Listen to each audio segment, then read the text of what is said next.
Hi there and welcome to Uckers.com. We've put together this 10-minute video on the basic aims and the rules of the game of Uckers for 2 players. We've also done an additional video which goes through the differences when you're playing with 4 players. If you want a complete set of the written rules, head over to Uckers.com website and download them from there. Before we start though, why don't you hit that like button and subscribe to our other videos. It will help us spread the word and increase the popularity of the game, which has got to be good. Okay, I'm now going to pass you over to the lovely Samantha, who's going to explain this fantastic game of Uckers. We really hope you enjoy it.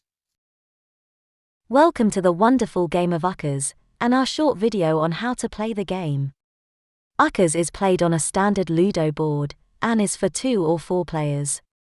This video guides you through the general instructions and rules for 2 people. First, let's look at how we set up the board. Each player takes the colors diagonally opposite each other. On our board, this is the yellow and green for one player, and red and blue for the other. The stackable counters are placed in their home bases. The aim of the game is to get both pieces from the base, travel in a clockwise direction, and take them home to the center of the board.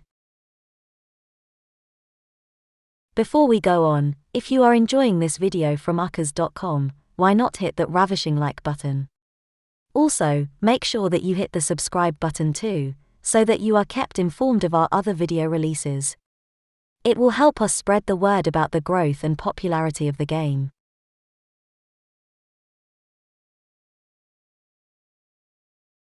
To start, you must decide who is going to throw first, and you do this by each throwing a single dice. The one with the highest value begins the game. In order to bring a counter out, you must throw a 6. The 6 allows you to bring the counter onto the board, and you then move the counter the same number of squares on the other dice. Whenever you throw a 6 in Uckers, you always get another throw. So here, we roll again and move the counter in a clockwise direction.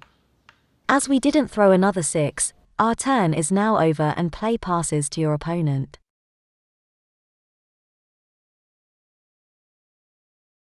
If, on your first throw, and only on your first throw, you roll double 1, you bring all of your pieces onto their respective doorsteps. This is known as snake eyes, all out. However, if you throw double 1 again on your next throw, all of your pieces are brought back in. And this is known as snake eyes, back in. Having got counters out into open play, we now need to know how to move them around the board. Remember, when we are in a 2-player game, we control both colors that are diagonally opposite us. Therefore, when we throw the dice, we have options as to which counters we move. However, there are many times when those options will be limited through the placement of blobs by our opponent, or just by the number of counters we have in open play. Here, we see our game has been going a while, with both players having pieces home. We are playing green and yellow, and have thrown a 5 and a 3. Because we can move either colored counters, we can see that we have many options open to us, and can move any counter that is highlighted. For reasons that will come apparent later in the video, we are going to move one green counter 3 places, and one yellow counter 5 places, to form what are known as blobs.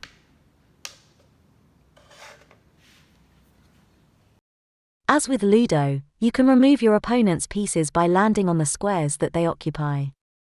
In Uckers, this is called hacking. Here, we have thrown a 7, and choose to remove the red counter. Note that we had a choice of making other moves, such as bring out another counter, or even create a blob.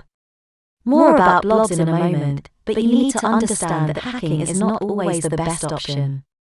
An optional rule in the game is called the running hack. With this, you can take 2 pieces with a single counter on one throw. Here, we use 1 dice to remove the first piece, and then use the number on the second dice to remove the second counter. This is usually followed with expletives referring to you playing Ludo instead of Uckers, and often questioning your parentage. The big difference between Uckers and Ludo is that it introduces the tactics and strategy through the creation of blobs, a blob being two or more counters of the same color on the same square. First, how to form a blob. Here, we have two counters separated by 6 squares, and we have thrown the dice which total 6. We move our back counter 6 squares and place the counter on top of the other. This forms a blob of 2 counters. A blob forms a barrier to your opponent's counters, of whichever color, and they cannot pass under normal play. More about how to challenge a blob soon, but first, let's talk about mixie blobs. A mixie blob is where you have a square occupied by 2 different colors of the same team. Here, we are forced to create a mixie blob behind red's blob, because we have no other option. With no other counters in play, we must use the 5 thrown on the dice to move our green counter onto the yellow. This is not a good thing. A mixie blob provides no barrier to your opponent, and, even worse, all your counters on a mixie blob can be removed by a hack, as if they were just 1 counter. And to make the situation even worse, you cannot challenge a blob with a mixie blob. Lordy lordy. Avoid this wherever possible. Blobs provide us with a tactical advantage over our opponent. The more counters we have, the stronger the blob. However, blobs can be challenged and removed by the persistent throwing of 6s. Here's how it works. Red has formed a blob with 4 counters, and we have one of our counters right behind it. This is necessary to form a challenge. In order to remove a blob, we must throw the same number of 6s consecutively as the counters in the blob, plus 1 more to send the counters back home. With 4 counters in the blob, we need to throw 5 6s. Here, we have thrown a 6, and we decide to challenge the blob. We point to the blob we are challenging and call out once at, and roll the dice again. The dice gods are on our side, and we have thrown a double 6. This means we now shout our challenge twice and thrice at, and again roll the dice.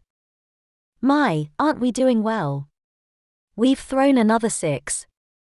Again, we point at the blob and shout 4 at, and throw the dice yet again. Well, would you believe it, slap on my thighs and pour me another drink. We've thrown yet another 6. Now we scream 5 at, and get those pieces back home.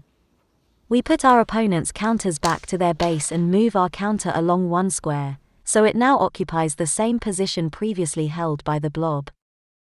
Your opponent might call you a 6-throwing illegitimate son of a gentleman, but you have yet again shown them how to remove a blob. And that, my lords and ladies, is Uckers at its most exciting. Occasionally, blobs can be formed on your doorstep, but you can still challenge. The way to remove the blob is the same as just described, but you must throw 1 more 6 to be able to bring a counter out into open play. This is speeded up version of what is required for a blob of 2 counters on your doorstep.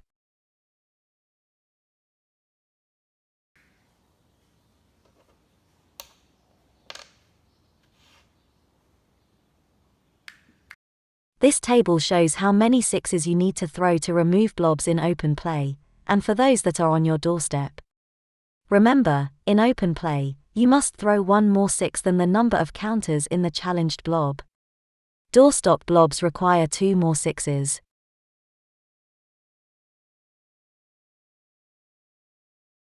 There will be occasions when you throw the dice and your options to move will be restricted, typically because of lack of counters in open play, or because of your opponent's blobs. You must remember that you have to always use the highest value of the dice thrown for any permissible move. This relates to either singular dice values or the sum of the value of the dice. As an example, you can see in this game, where we have thrown a 5 and a 3, we can only move 1 counter, that of the green near the red home base. Unfortunately, because we have to use the maximum possible, we must move this counter the 8 spaces to form the mixie blob with the yellows. As another example, here we have only 3 counters available to move, 2 green counters in a blob and a yellow counter near to a blue blob. Having thrown a 5 and a 4, we can see that we cannot use the 5 thrown on 1 dice, because of our opponent's blobs. We can move a 4 though, taking one counter from the green blob and forming a mixy blob with the yellow counter behind the red blob. And finally, to finish a game, you need to get all your counters to their center triangles. In this example, you have got all your yellow counters home, and 3 greens. It's your turn, and you throw 8, enabling you to take your last counter home, making you the winner. Please note, when you get all your counters home, there isn't actually a fireball ignited. We really hope that you've enjoyed this video from Uckers.com. Please visit our website for a copy of the full rules and popular variations. And look out for our other videos relating to Uckers. Enjoy the game, and may your blobs never be mixed.